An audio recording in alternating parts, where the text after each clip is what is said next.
Hi there, folks. This is Jetmir Troshani, yet with another recording, this time Grade Center Part 3, which will focus mainly on the rubrics.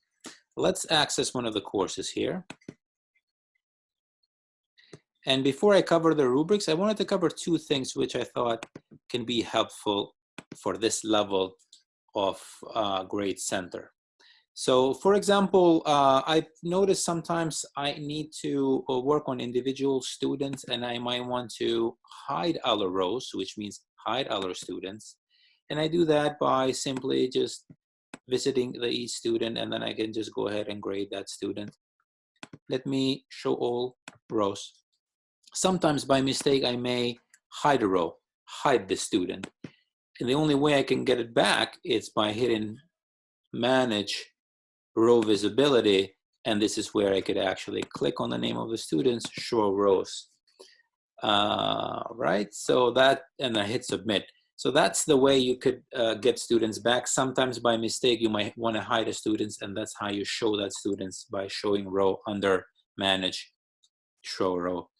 One more thing, it's grading schemas. We all know our grading schemas for each of our college on SBS. There is one. And then here is the grading schema, right? Has an A, doesn't have an A+, which by default, let me go back here, Blackboard will attempt to grade our students with A+. Please rearrange this grading schema with the one of your department. So you can just essentially per se print out a grading schema from here, print this out, and then go back and then edit it onto the default grading schema for default. This is where the Grade Center will actually get the grading system, grading format, grading schema to actually grade students. And then you will, and then you will adjust this accordingly. Okay, you can delete rows if you have too many, or you can add rows if you want to, as such. So I just wanted to share these two things with you. Without further ado, let's dive into the rubrics. First of all, where do I get the rubrics? Where it's located? Rubrics are located under the course tools. Rubrics right here. And then here is one that I have created. I'll show you in a moment.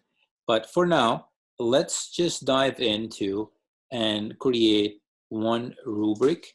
And we do that by hitting Create Rubric. Notice you can also import rubrics. You can do a search on Google, and then it is where you could actually find already rubrics. A lot of faculty members have created those and shared them on Google, which you can use and have a starting point per se.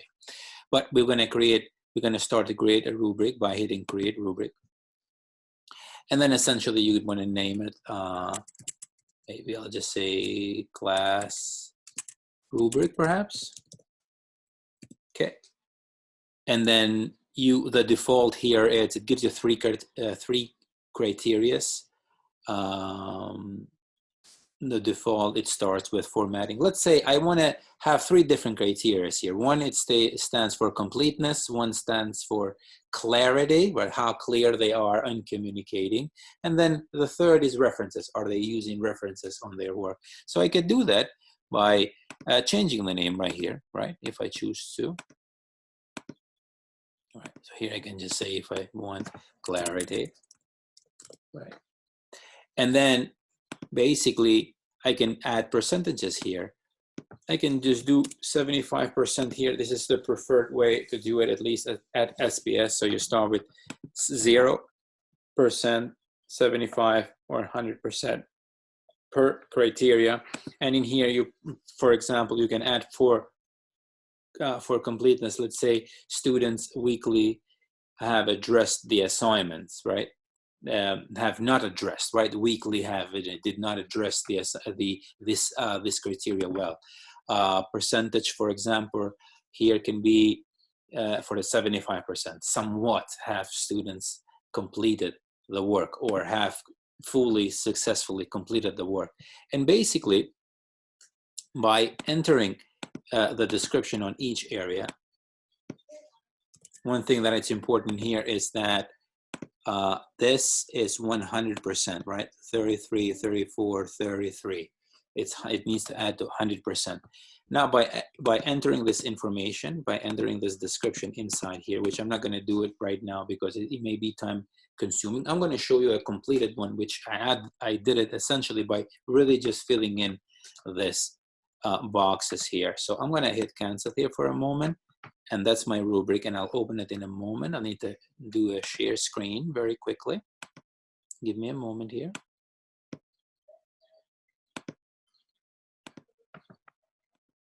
So here is the rubric. Basically, again, I was just creating, I added completeness, clarity, references. Again, have they completed the assignment? How clear is the assignment? Did they use the references on their assignment, right? And then I gave them the percentage accordingly. And then here are below the expectations: 0, satisfactory, 75%, proficient, 100%. And then I gave a short description as you saw those little boxes there. I could share this rubric with you. No worries. I can email it to you, and then you can import it and then start from mine if you like to. Or again, you can use other per se rubrics on Google that you can find.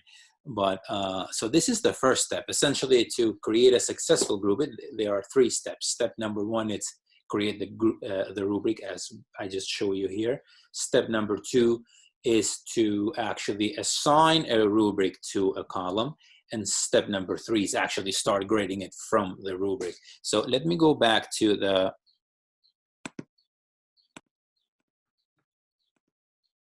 I am back now to my rubric area. So that's the rubric that I have created, right? By the way, before I move on, I am willing to work with you individually on doing this for your courses. If you wish, you can add me to the course, and then I can collaborate with you in order to make sure that you have applied successfully. That will be no problem. I've been working with many folks already on Grade Center, on other areas. This will be another section where we can definitely work together. So moving forward, the second part is how do I assign this rubric to a column. I do that by going to the Grade Center. Here's the Grade Center. And let's say I want to assign it to this column right here. So I'm going to just click on this little arrow here and just say edit column information. And halfway down, add a rubric. Select the rubric. And here it is, right? If I wanted to do that, I hit submit. And then it's already assigned. One thing, here you have the option to show rubrics to students. Yes, with rubric scores. Yes, without rubric scores. After grading, I usually leave it yes with rubric scores because I just want the students to see why they're getting graded. And one more thing, I do mention it on the syllabus as well, that we are using the rubrics and how the rubric is being used to grade their assignments.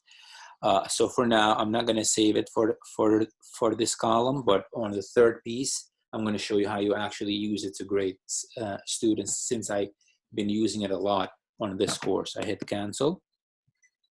And let's go, for example, in another column right here, right? That was week 5, design inspiration here in my course. Every students are submitting something. And let's go ahead and show you how I graded my students using the rubrics. So I'll click on view grade details and then click on grade user activity. And then right here, discussion board rubric, that's the rubric that I have created. Because I have assigned it in each column, it will populate each of the assignment that students submit. And then I can go and then I can choose to enter proficient below expectations. Here the students have not submitted references. Notice no references. So students did a great job but did not submit the references. So I just check based on their criteria. Again, completeness, did they complete the work, were they clear, and then the references. At least these are the 3 things that I chose. 3 criteria. You guys can have 2 criteria, 5 criteria, as you wish, depending on your assignment. And then you can come here and just select the areas. Select actually the score attached per criteria to actually grade your students. At the beginning, this may look like it's maybe daunting to start with, but using rubrics becomes something so wonderful to use, and it's on point. And then if you choose to leave comments, you can either leave feedback inside of the criteria here, or you can definitely leave feedback into the learner under the grade center. So there is a lot of places that you can leave feedbacks on grade center, as we have covered on grade 1 level recording, and then grade 2 the second recording, and then this third recording. There are different areas that we can leave feedback. I prefer to leave it right here as you see it. Without further ado, I'm gonna end this recording by wishing you all well, and I hope you're safe. And we'll see you folks once again on the Q&A that Pablo will put together for us. Have a wonderful day and take care.